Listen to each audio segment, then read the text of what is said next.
ध्यान और ऐसी हालत जिसको रिपीटेडली करते हुए विचार शून्यता आ जाए, वो तभी हो सकता है जब आपका एक इष्ट हो। इसलिए आज तक जितने साकार पुजारी हुए सब एक इष्ट के उपासक थे।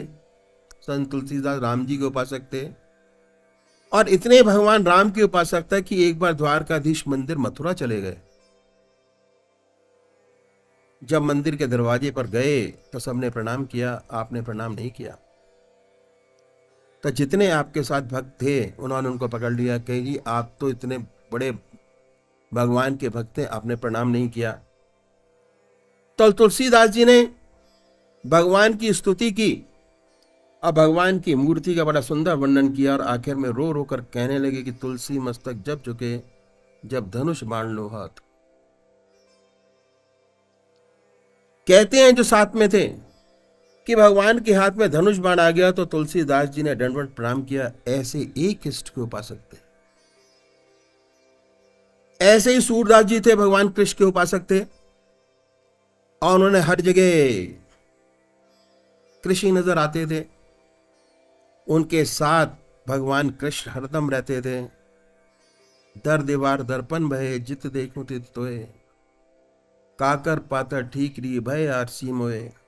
कंकड़ों में पत्थरों में उन्हें भगवान कृष्ण नजर आते थे। इस तरह जितने भी साकार भक्त हुए एक इष्ट के उपासक थे। जितने साकार पुजारी हैं उनको निश्चय करना बहुत जरूरी है जिसे आपकी आत्मा कबूल करे, तभी सच्चा ध्यान बनेगा, चित्त की एकाग्रता आपको प्राप्त होगी, असली पूजा का लाभ आपको मिलना शुरू हो जाएगा। अगर बार बार बदलेंगे, आज राम की पूजा करें, कल कृष्ण की, परसों शिव के, तो क्या होगा? बहुत सी मूर्तियों का ध्यान करेंगे तो पूजा का पूरा मकसद पूरा नहीं होगा, चित्त की एकाग्रता प्राप्त नहीं होगी। इसका प्रैक्टिकल तरीका हमारे महाराज जी ने बताया कि कैसे। आपके पास जितने भी देवी देवता हैं उनकी मूर्त की फोटो के नेगेटिव आप ले लीजिए। राम का नेगेटिव लीजिए तो राम दिखाई देंगे, कृष्ण का दें तो कृष्ण दिखाई देंगे, शिव का देंगे तो शिव दिखाई देंगे, ग्राम देवता का देखेंगे ग्राम देवता दिखाई देंगे। अब एक के ऊपर दूसरा नेगेटिव रखिए और उसको फिर दोबारा देखिए लाइट में, तो ब्लड इमेज दिखाई देगी। ना राम दिखाई देंगे, ना कृष्ण दिखाई देंगे, ना कुछ दिखाई नहीं देगा। अगर आपको वाकई में कंसंट्रेशन करना है, मेडिटेशन करना है, तो एक इष्ट का होना बहुत जरूरी है। पूजा करने के लिए कुशा या कंबल का आसन हो, पूजा का सच्चा तरीका अपनाएंगे तो आपको बहुत बड़ा लाभ होगा। सच्चा तरीका, दो बत्ती अगरबत्ती जलाएं, साफ सुथरी चादर बिछी हो, सफाई के साथ रात्रि के वक्त बदल कर बैठे। अगर स्नान नहीं कर सकते तो कोई बात नहीं। फिर ये समझिए कि जिसको आप मानते हैं वो सह शरीर हमारे सामने विद्यमान है। जब तक चॉइस किया आपने तब तक आपने मूर्त में देखा। उसके बाद जब आपने निश्चित कर लिया कि हमारा जो फायदा है इसी परमात्मा से होगा, परमात्मा के स्वरूप से होगा, अब आपको उनके बड़े प्यार से बैठिए, उनको अपने सामने स्थापित कीजिए बाय थॉट, ख्याल से। ऐसा विचार कीजिए कि आपका इष्ट सह शरीर आपके सामने विद्यमान है। ऐसा विचार कीजिए। उसके बाद कोई भक्ति भरा भजन गाए, उससे क्या होगा? आपके वहरमुखी विचारों की दुनिया से हटकर आपका मन इंटरनल लगना शुरू होगा। It is a break point संसार और परमात्मा के बीच में। उसके बाद हटकर मन ईश्वर की तरफ लग जाएगा। जब आप ध्यान करेंगे अपने इष्ट देव का, तो आपके इष्ट देव की मूर्त आपके सामने स्थापित होगी, बनेगी। उस टाइम ना कोई विचार होगा, ना कोई ख्याल होगा, आपका इष्ट आपके सामने बैठा होगा। जितनी ऊंची भावना आपकी आपके इष्ट के प्रति होगी, उतनी जल्दी आपका मन उनके चरणों में लगेगा। प्रैक्टिकल वैसे होगा। क्या होगा कि थोड़े टाइम तो लगा रहेगा, ना कोई दूसरा विचार होगा, ना दूसरा ख्याल। अब क्या, हमारी आत्मा जो है हमारे मन को देखती रहती है, बताती रहती है हम क्या कर रहे हो, क्या सोच रहे हैं। जैसे ही आपके इष्ट के चरणों से मन हटेगा, ऑटोमेटिक आपकी आत्मा आपको कहेगी कि अब मन हट गया भाई, दोबारा लगाओ। फौरन थॉट आएगा, क्या सोच रहे हैं हट जाए, फिर प्यार से उस मूर्ति पर जमाएं, मूर्त पर दोबारा बनाइए, फिर हट जाए, फिर दोबारा बनाए। अपने विचारों को दबाए नहीं जो उस टाइम पर आते हैं। दबाएंगे तो आपका इष्ट आपके सामने कभी नहीं आएगा। उन विचारों को हटाइए, प्रभु से प्रार्थना कीजिए कि हे प्रभु, मैं तेरे चरणों में विश्राम चाहता हूं, ध्यान नहीं चाहिए मेरे को। और विश्राम के मायने ध्यान है। सारे विचारों से खाली होंगे। जैसे ही संसार की चीज आपके सामने आएगी, आप उनको हटा दीजिए, फिर अपने इष्ट की याद में लगिए, फिर हटा दीजिए, फिर अपने इष्ट की याद में लगिए। अभ्यास। भगवान श्री कृष्ण ने गीता में आध्यात्मिक दृष्टि से 4 विशेष बात बतलाई। पहला आहार की शुद्धि, दूसरा विहार की शुद्धि, तीसरा अभ्यास और चौथा वैराग अभ्यास। आज जो भी हम हैं अभ्यास के खातिर है।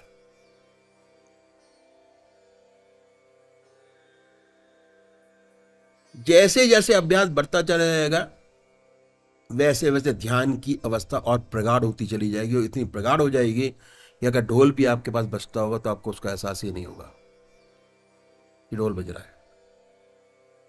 इतनी गहरी अवस्था होती है ध्यान की। सब चीजों से परे जिस टाइम ध्यान करेंगे आप, क्या हुआ, बड़ी सुंदर अनुभूति होगी। ना कोई विचार रहेगा, ना ख्याल। जितने टाइम के लिए ध्यान करेंगे उतने टाइम आपका ध्यान रहेगा। जैसे ही उससे हटेंगे, वो टाइम पूरा हुआ, ऑटोमेटिक आपकी स्थिति वैसी की वैसी हो जाएगी जैसे आप संसार में। दूसरी बात क्या है कि अब क्या है, बड़ी सुंदर अनुभूति होगी, इतना आनंद, क्योंकि आत्मा में चैतन्यता और आनंद ही है, बाहर नहीं है। वो आनंद आपको महसूस होगा, और इतनी सुंदर स्थिति आपकी होगी कि आप गूंगा का गुड़ है, आप उसको महसूस कर सकते हैं, पर अगर आप बखान करने की कोशिश करेंगे तो आप कर नहीं पाएंगे। इतना आनंद, इतना आनंद का हिसाब किताब है सारा। जितना मस्तिष्क पे भार था वो हल्का हो गया, और जब मस्तिष्क पे भार हल्का है तो आपकी एफिशिएंसी 300% बढ़ जाएगी। जो सोचेंगे करके छोड़ेंगे, हटियो, ये करना है, पूरा होगा। यह है पूजा का तरीका जो इन संत महात्माओं ने बताया, साकार पुजारियों के लिए, जो मैंने आपके सामने रखा। यदि ऐसे पूजा करेंगे तो उसका विशेष लाभ होगा। चित्त की एकाग्रता प्राप्त होगी, उसके बाद सुषुप्ति की अवस्था प्राप्त होगी, और सुषुप्ति से सहज समाधि में प्रवेश करेंगे। दूसरे उपाय हैं जो निराकार भगवान के उपासक, परमात्मा की मूर्ति को नहीं मानते, उनको भी नहीं छोड़ा। ये सिस्टम है बहुत पुराना हमारा जो चला आ रहा है। जो नहीं मानते, भगवान के नाम को छाटे, उस नाम को चुने जो उनकी आत्मा को सबसे प्यारा लगता है। ओम, अल्लाह, वाहेगुरु, गॉड, जीसस क्राइस्ट। हम लोग जाते हैं केरल साइड पर, वहां पर ही बहुत जबरदस्त फॉलोवर है हम लोगों के। आंध्रा जाते हैं, वहां पर भी हैं। 22 लैंग्वेजेस के आदमी हमारे यहाँ आते हैं। जब ध्यान की प्रक्रिया में बैठते हैं तो सब एक हो जाता है। जो अनुभव आपको होगा वो उनको होता है, और उसी से जुड़ाव बढ़ता चला जा रहा है, ध्यान योग बढ़ता चला जा रहा है। जो हिंदू भाई है, ओम। यहां पर जो भी नाम आपकी आत्माओं को प्यारा लगे उसको पकड़े, बड़े प्यार से बैठिए, बड़े आनंद की अवस्था बनाइए।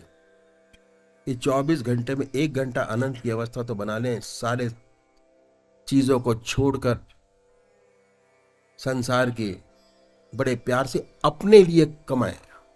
ये अपनी कमाई है, अपने लिए काम करें। दुनिया के लिए काम करते हैं, अपने लिए हम लोग कुछ नहीं करते।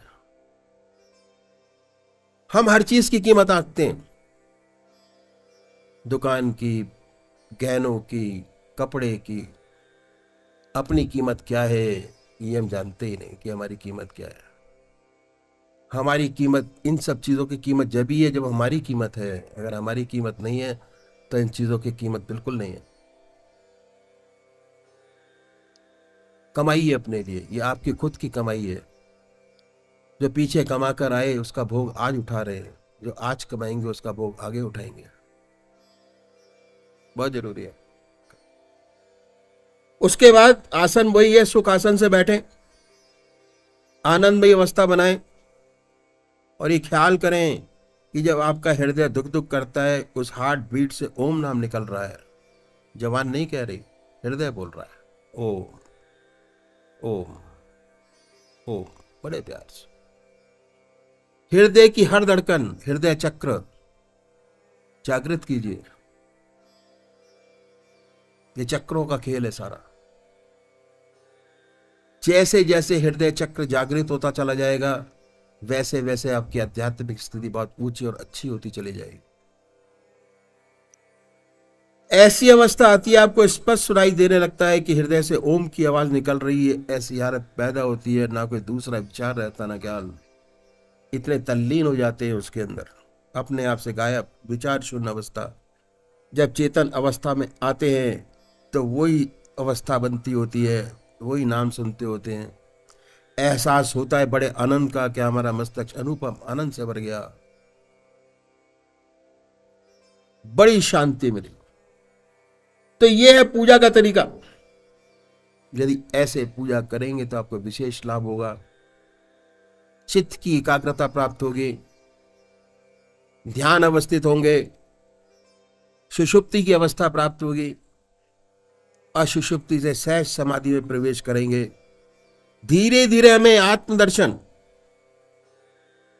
साथ साथ परमात्मा का अनुभव होने लगेगा। एक दिन उससे एकाकार हो जाएंगे, ज्योति से ज्योति मिल जाएगी। यह है तरीका इन संतों ने जो बताया। आधा घंटा सुबह पूजा और आधा घंटा सायंकाल पूजा का जो मैंने आपके सामने रखा। अगर ऐसे पूजा करेंगे तो आपको विशेष लाभ होगा, चित्त की एकाग्रता प्राप्त होगी और बखूबी इस रास्ते पे चल पड़ेंगे।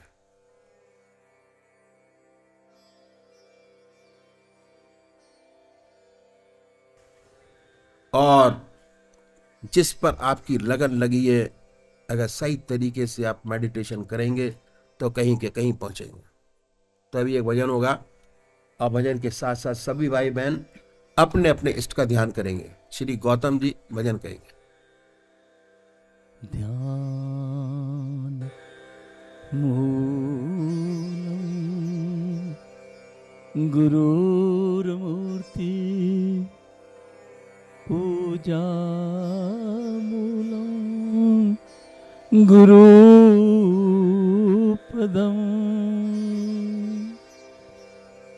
मंत्रमूलम गुरुर्वाक्यम मोक्षमूलम गुरु कृपा।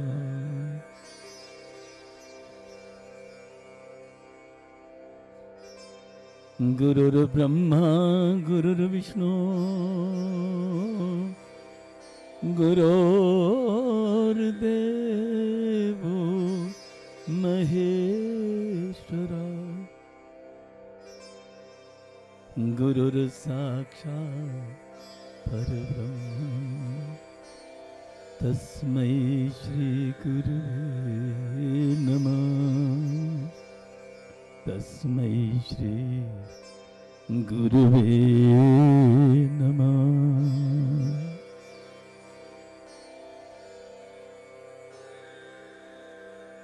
सदगुरु जिनका नाम है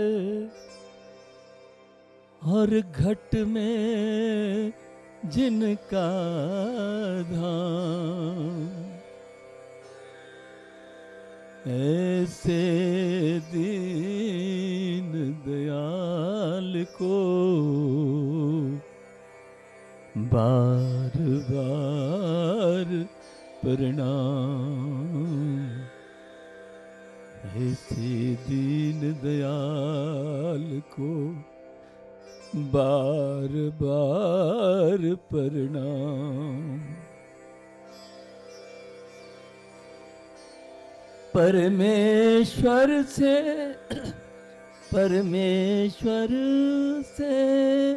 गुरु बने,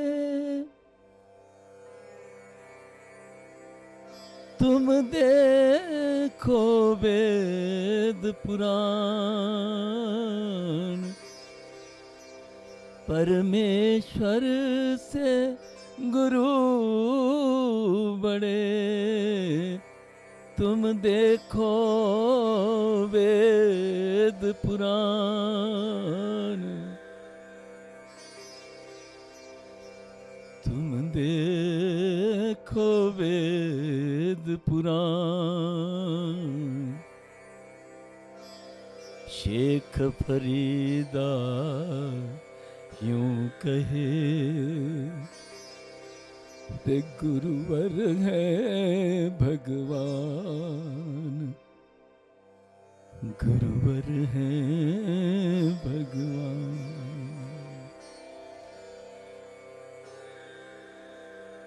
साधु रे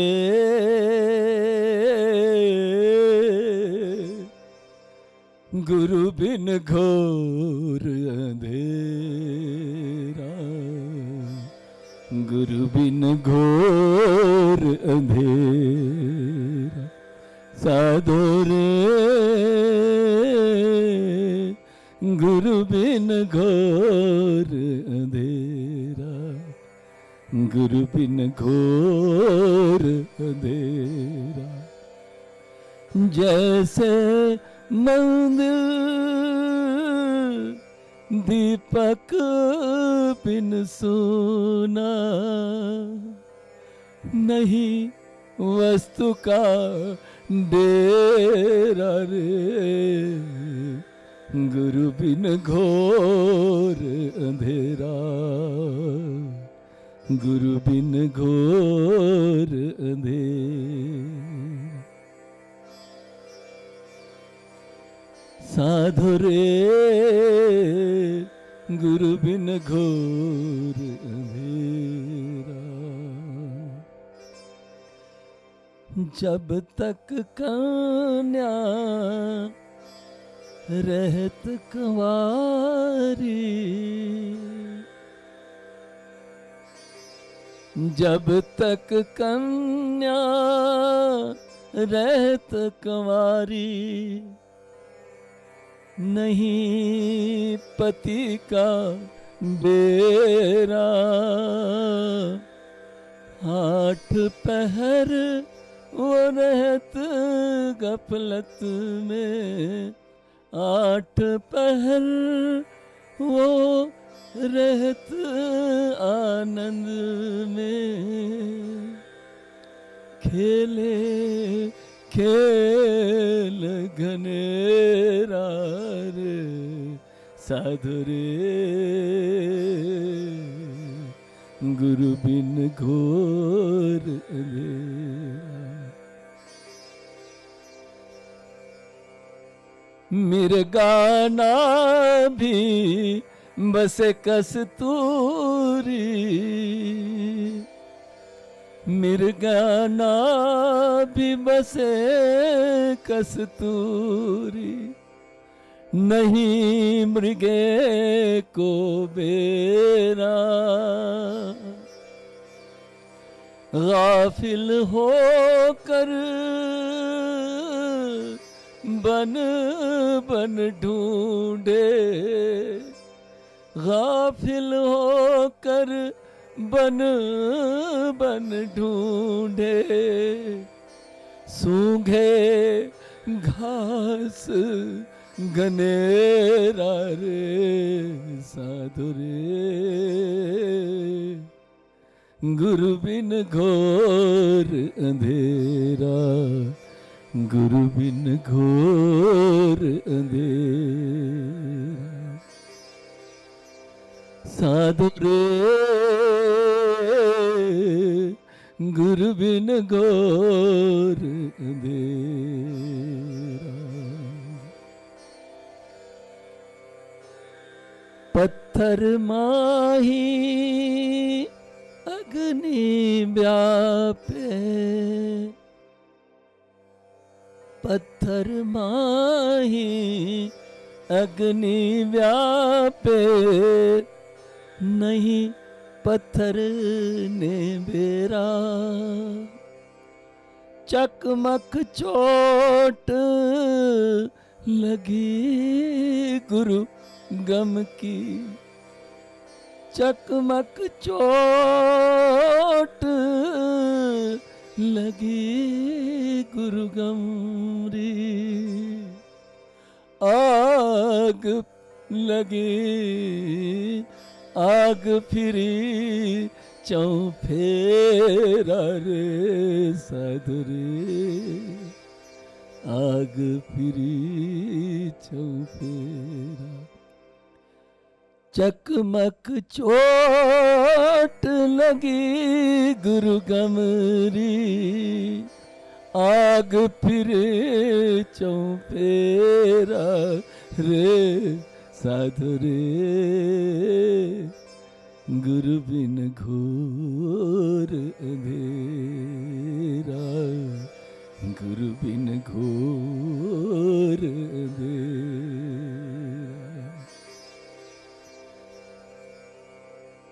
गुरु बिन घोर अंधेरा रे, गुरु बिन घोर अंधेरा, मोह की तारीफ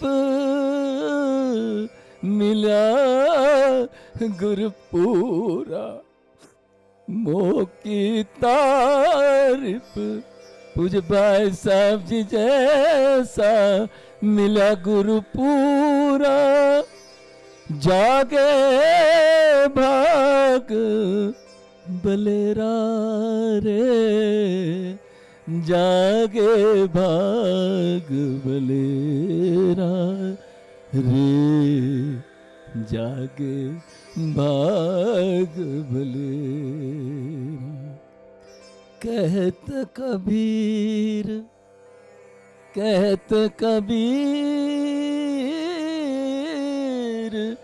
कहत कबीर, कहत गरीब सुनो रे संतो, सुनो रे साधक, कहत कबीर सुनो भाई साधो, गुरु चरणन में बसेरा रे, गुरु चरणन में बसेरा रे, गुरु चरणन में बसेरा, गुरु चरणन में बसेरा।